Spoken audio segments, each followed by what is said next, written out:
अस्सलाम वालेकुम मोहतरम सामीन और नाजरीन।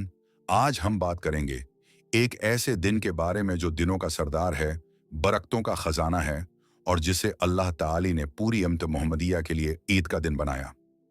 जी हाँ, जमा का दिन। अल्लाह कुरान मजीद में फरमाता है, ऐ ईमान वालो, जब जमा के दिन नमाज के लिए अजान दी जाए तो अल्लाह के जिक्र की तरफ दौड़ पड़ो और खरीद व फरोख्त छोड़ दो। ये आयत हमें जमा की नमाज की अहमियत और दुनियावी काम छोड़कर मस्जिद की तरफ जाने का हुक्म देती है। रसूलुल्लाह ने फरमाया, जमा का दिन दिनों का सरदार है और ये अल्लाह ताली के नजदीक सबसे ज्यादा अजमत वाला दिन है। एक और हदीस में फरमाया, जो शख्स जमा के दिन गसल करे, वक्त पर मस्जिद जाए, खामोशी से खतबा सुने, उसके पछले जमा से लेकर इस जमा तक के गुनाह माफ कर दिए जाते हैं। जमा की संतें और एमाल।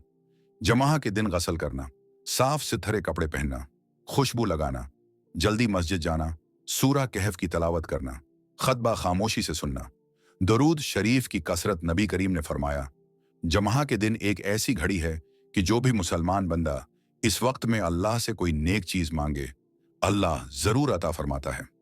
अक्सर उलमा के मुताबिक ये घड़ी असर के बाद मगरिब से पहले का वक्त है। अफसोस कि आज हम जमा जैसे अजीम दिन को आम दिनों की तरह गुजार देते हैं।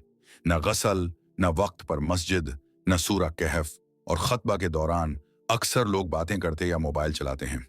हमें चाहिए कि हम अपनी इस्लाह करें।